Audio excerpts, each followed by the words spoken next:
Selamat malam, salam sejahtera. Terima kasih karena menonton channel Nasilin Unity Channel.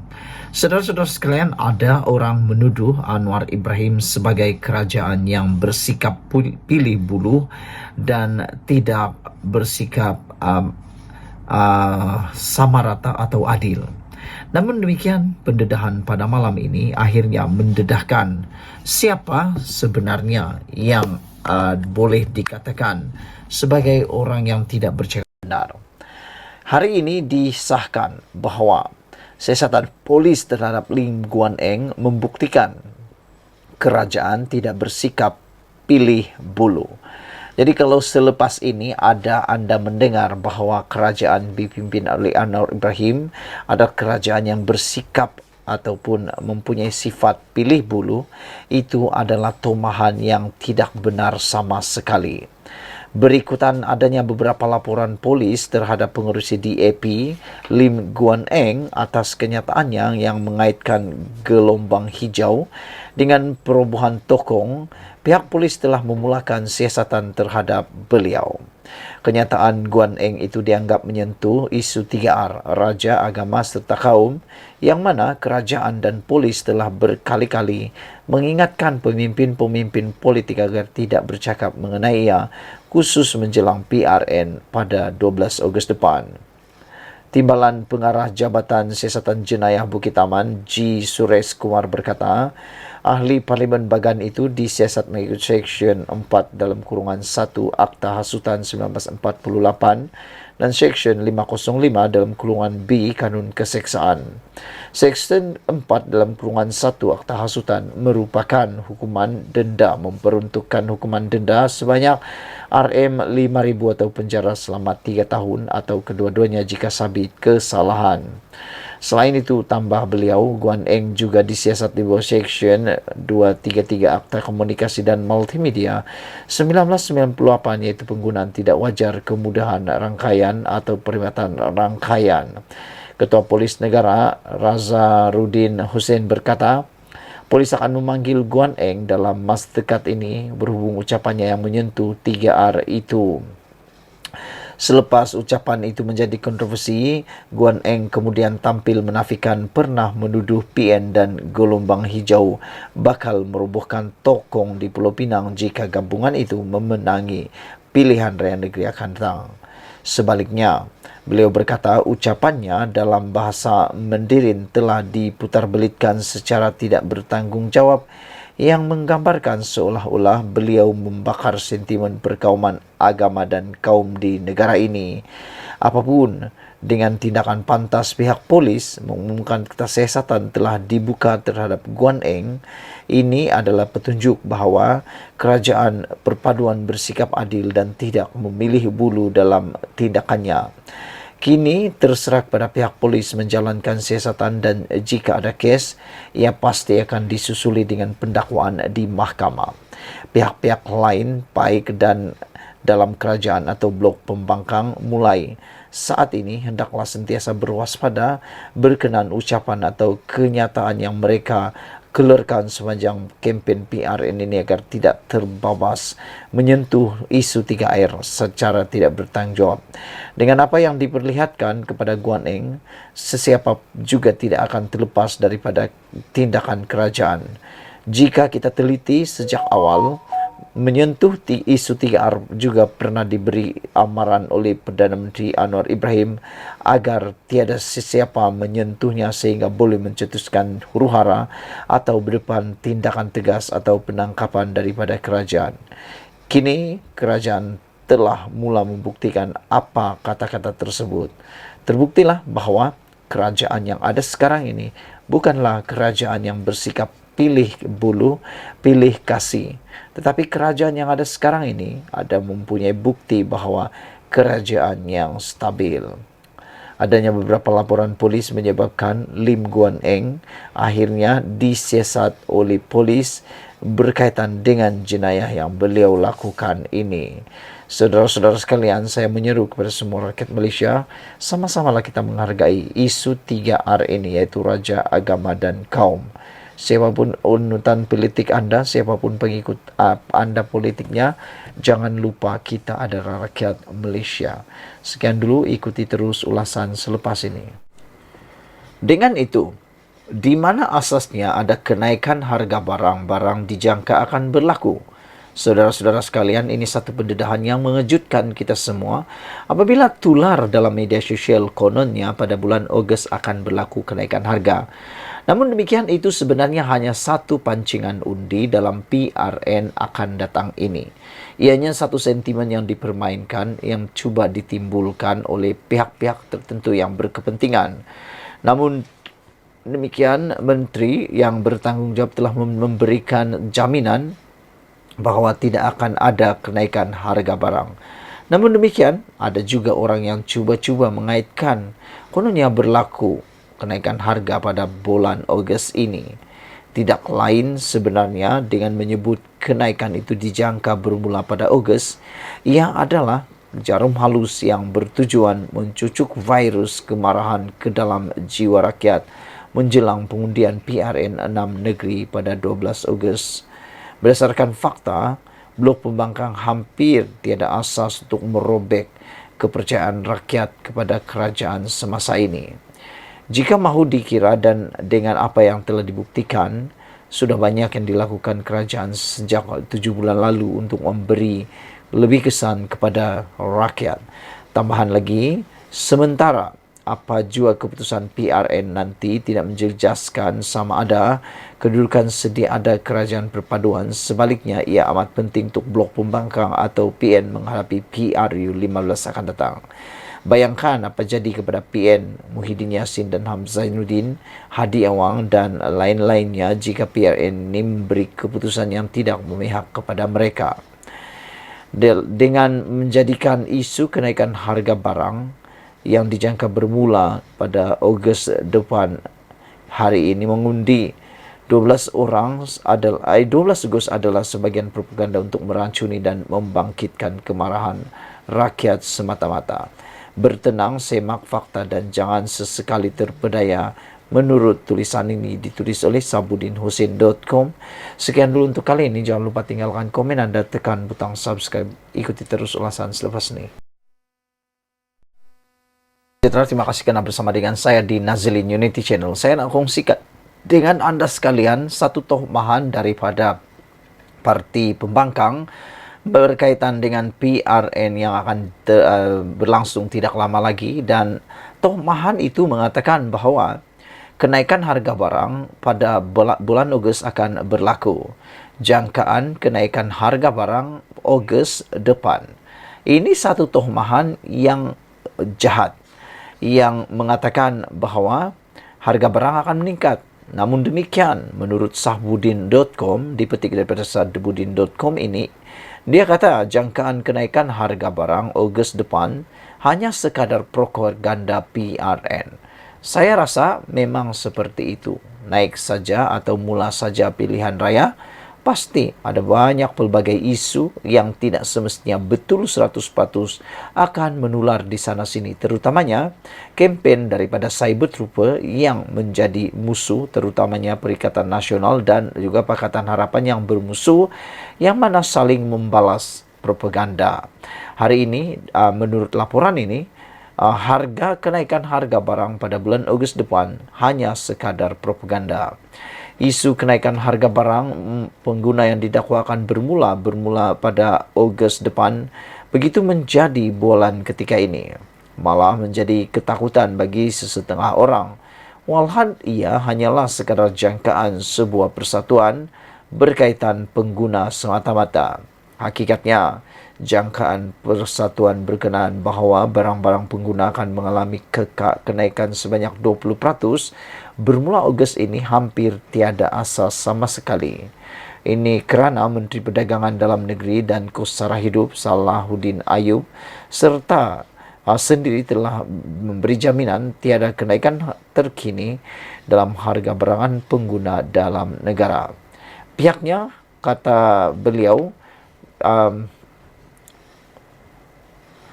menurut beliau, pihaknya juga telah pun menyatakan bahawa KPDN sentiasa memantau perkara itu.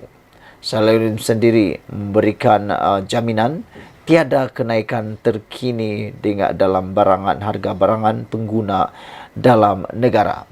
Makna kata, Menteri dah pun memberikan jaminan tiada kenaikan terkini. Tapi cerita-cerita yang tersebar di sana-sini mengatakan berlaku kenaikan harga pada bulan Ogos itu hanya satu tomahan yang digunakan sekadar propaganda PRN. Selain itu, kata Salahuddin lagi, harga barangan seperti gula, beras, minyak bersubsidi, telur dan ayam turut dikawal ketat oleh kerajaan agar tidak berlaku sebarang kenaikan. Berdasarkan penilaian yang dibuat ketika Hari Raya Haji Adil Adha baru-baru ini, jelas didapati tiada rungutan kedengaran di media sosial soal berkaitan harga atau kenaikan harga barang. Maknanya, harga barang pengguna adalah stabil dan tetap pada kadar yang tidak menimbulkan kesusahan orang ramai. Ini tentunya berbeza dengan keadaan kita era pentadbiran sebelum terbentuknya kerajaan perpaduan, di mana riuh rendah di mana di media sosial pelbagai rungutan pada waktu itu mengenai keadaan harga barang yang seolah-olah tiada kawalan. Selain hakikat lain dan sebagai perbandingan, kadar inflasi juga turun pada 20.8% pada Mei 2023 berbanding 3.3% pada bulan sebelumnya. Fakta ini sendirinya bermakna harga barangan semakin menurun kadarnya. Sekian dulu untuk kali ini. Jangan lupa tinggalkan komen anda. Sila tekan butang subscribe. Kita jumpa lagi. Bye-bye. Selamat petang, salam sejahtera. Terima kasih kerana bersama dengan saya di Nazlin Unity Channel. Habislah Tun Mahathir Mohamad dengan pendedahan panas daripada Anwar Ibrahim ini. Saudara-saudara sekalian, ini satu perkara yang paling menarik perhatian saya. Apabila Anwar Ibrahim kata, kita tidak patut ambil serius, Dr. Mahathir sudah tidak relevan. Sebelum kita teruskan ulasan pada malam ini, apa kata netizen? Apa kata anda yang menonton channel ini, yang menonton konten pada malam ini? Benarkah dakwaan daripada Anwar Ibrahim ini tepat? Yaitu Dr. Mahathir Mohamad sudah tidak relevan lagi. Secara pribadi pada pendapat saya, sebagai seorang tokoh politik dan negarawan Malaysia, Mahathir Mohamad sebenarnya masih relevan tetapi sebagai penasihat dan bukan ahli politik lagi. Kerana kalau dia mau jadi ahli politik semula, memang sudah tidak relevan. Ada beberapa faktor yang saya nak kongsikan dengan anda semua. Tapi sebelum itu, kita dengar dulu apa sebab Anwar Ibrahim yang amat berhormat Perdana Menteri kita menyatakan bahawa Mahathir Mohamad sudah tidak relevan lagi. Kenyataan Dr. Mahathir Mohamad bahawa tindakan kerajaan untuk mempromosikan Malaysia sebagai negara berbilang kaum adalah melanggar perlembagaan merupakan cubaan terdesak terakhirnya untuk kelihatan relevan dalam politik masa kini, kata Perdana Menteri Anwar Ibrahim. Bekas Perdana Menteri itu tegas, kata Anwar Ibrahim, tegas Anwar telah kehilangan pengaruhnya selepas pilihan raya umum ke-15, apalagi selepas dia mengalami kekalahan besar di kerusi Langkawi. Mahathir hilang deposit di Langkawi. Saya rasa kita tidak lagi patut ambil serius sangat, kata Anwar Ibrahim. Sudah tentu ini percubaan terakhirnya untuk dilihat relevan. Saya akan menjadikan dia tidak relevan, kata Datuk Seri Anwar Ibrahim. Saya tidak akan mengulas mengenainya, kata Anwar semasa sesi soal jawab pada Perhimpunan Persidangan Undang-Undang Malaysia Antarabangsa di Hotel Shangri-La di Kuala Lumpur hari ini. Dia menjawab soalan bekas Presiden Badan Peguam Malaysia, Christopher Leong, yang menjadi moderator sesi itu, sekiranya ada kesan daripada komen Mahathir itu. Perdana Menteri berkata dia tidak faham mengapa negara ini masih perlu terperangkap dalam isu negara ini milik kaum apa. Saya tidak faham mengapa pada tahun 2023 kita terperangkap. Kami tidak bercakap tentang takbir lurus, kemajuan ekonomi atau teknologi digital, kata Anwar Ibrahim. Kami terperangkap dengan isu negara ini milik siapa, katanya. Anwar berkata, Beliau seorang Melayu yang menghormati budaya, tradisi, raja, dan bahasa Melayu. Tetapi itu tidak bermakna beliau perlu bersikap perkauman dan menafikan hak rakyat Melayu yang lain. Sebaliknya, kata Anwar, kerajaan Madani akan menggunakan semua kuasa dan sumber yang mereka ada untuk menangani keadaan yang semakin tegang. Perlembagaan, katanya, amat jelas mengenai kedua-dua kedudukan istimewa orang Melayu serta menjaga kebajikan semua warga negara Malaysia. Bekas Perdana Menteri dua kali itu baru-baru ini membuat kenyataan bahawa mempromosikan Malaysia yang berbilang kaum adalah bertentangan dengan Perlembagaan Persekutuan. Sebelum ini, Mahathir juga menuduh orang bukan Melayu tanpa memberikan bukti mahu menukar pemilikan dan nama Malaysia. Pada PRU 15 lalu, Mahathir yang mewakili pejuang kalah teruk di Langkawi apabila beliau hilang wang pertaruhan atau wang deposit. Dia mendapat 4,566 undi berbanding calon Perikatan Nasional Muhammad Suhaimi Abdullah dengan 25,463 undi. Semua calon pejuang termasuk anaknya Mukhlis juga kalah dengan dan hilang wang deposit pada pilihan raya yang lepas. Dua perkara yang menyebabkan saya rasa benar Mahathir Mohamad sudah tidak relevan lagi dalam dunia politik Malaysia ialah kerana perkara pertama ialah tentang usianya. Kita tahu Mahathir Mohamad akan menyambut hari lahir beliau yang ke-98 pada hari esok. Oleh sebab itulah, saya fikir dengan usia 98, Mahathir harusnya mula menegadah ke langit untuk memikirkan masa depan beliau di dunia akhirat. Bukan lagi tentang dunia yang fana ini.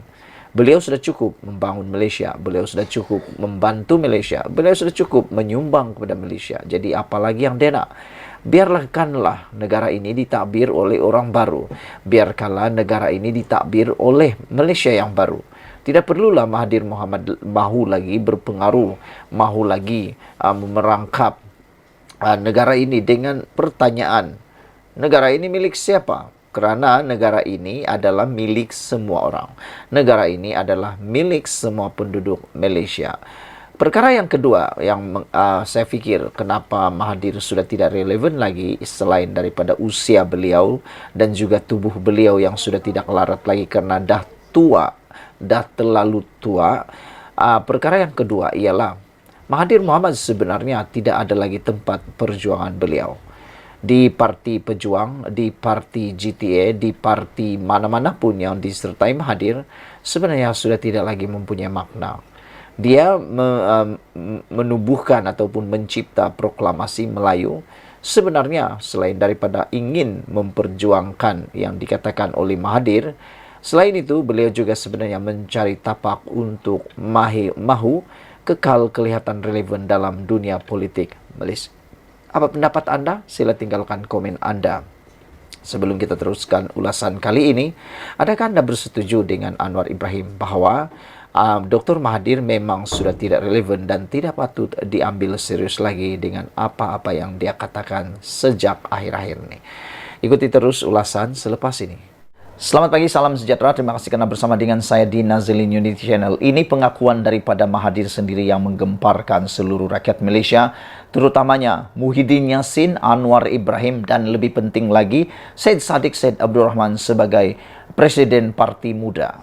Mahathir mengakui pada pagi ini bahawa Dr. M mengakui bahawa proklamasi orang Melayu sukar tarik orang muda. Saya nak bagi tahu Tun Mahathir mungkin kepada juga semua orang yang menonton channel ini, orang muda sekarang ini tak sama dengan zaman Mahathir Mohamad dahulu memulakan parti politik atau memulakan karier politik. Orang muda pada waktu ini pemikirannya lebih dinamik, lebih progresif dan yang lebih penting lagi sudah terbuka kepada pelbagai perkara termasuklah isu-isu seperti perkauman dan keagamaan. Orang muda sekarang sudah dapat menerima kesamaan ataupun sudah dapat menerima bahawa negara ini adalah negara yang majmuk. Kita sudah biasa mula tinggal dengan rakyat yang pelbagai, bangsa, agama dan juga keturunan. Bahkan Sekarang ini dengan media massa yang terbuka, dengan sekarang ini pengangkutan yang telah maju, ada kapal terbang, semua orang mampu naik kapal terbang. Orang Sabah dah kenal orang Semenanjung Malaysia. Orang Semenanjung Malaysia dah kawin orang Sabah dan Sarawak. Ada keluarga, bahkan ada sudah yang menetap di Sabah Sarawak. Jadi itu sebabnya. Mungkin sebabnya itu orang muda. Itulah sebabnya orang muda sukar untuk tertarik dengan proklamasi orang Melayu. Ini diakui sendiri oleh Mahathir. Pengasas proklamasi orang Melayu Dr. Mahathir Mohamad mengakui sukar menarik sokongan orang muda kepada inisiatif itu yang disokong pemimpin parti pembangkang seperti PAS dan Bersatu. Beliau berkata, orang muda tidak mengikut sejarah, negara dan perjuangan pemimpin dulu. Saya tidak setuju dengan apa yang Mahathir kata ini. Apabila Mahathir kata orang muda tidak mengikut sejarah negara dan perjuangan pemimpin dulu, saya tidak setuju. Saya sebagai seorang anak muda, orang Sabah, saya tidak setuju apabila Mahathir kata orang muda tidak mengikut sejarah. Siapa kata orang muda tak ikut sejarah?